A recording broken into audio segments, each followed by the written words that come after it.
The brave Wild Boars soccer team have recalled the magical moment they heard divers coming to free them from a Thai cave. Out of hospital, fit and healthy, they've also admitted feeling guilty over the rescuer who died trying to save them.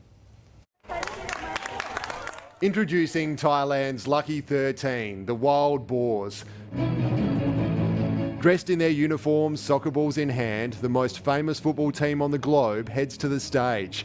One by one, beginning with the coach, they present themselves to the world. My nickname is Tun, this boy says. I play left and right forward. It's just kilometres and yet a world away from inside the Tham Lawan cave. The boys describing as a miracle the moment two British divers emerge from the darkness. How many of you? 13? Yeah, 13. Brilliant. Everyone was so happy when they heard the noise of the divers, this boy said. It was the first noise from outside we'd heard in 10 days.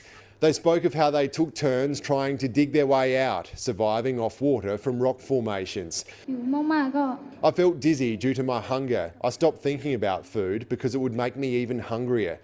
Beside them on stage, as they were in the cave, the Thai Navy SEALs, the men who'd given them their clothes, who'd played games with them to pass the time. They became family. I call him Dad and he calls me son. Beneath the joy though, guilt over rescuer Samam Kunan who died trying to save them. We feel really sorry, he was very brave. An hour earlier, the boys were released from hospital. A guard of honour, a barrage of hugs, the boys clearly overwhelmed by the occasion.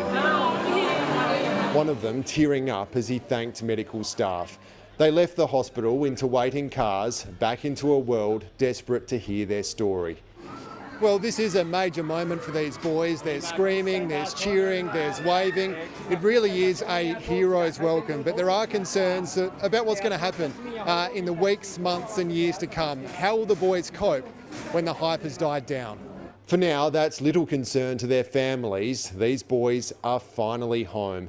Soon, it will be back to school. Staff and students preparing a welcoming party for when the boys return. And we do worry that they will be safe or not, but now we heard that they are safe. We are very happy. Do you think the boys will be famous among all the other students when they come back? We don't want them to come back as heroes, says the Deputy Principal. We want them to come back as normal students. There may be little chance of that. In Chiang Rai, Ben Avery, 9 News.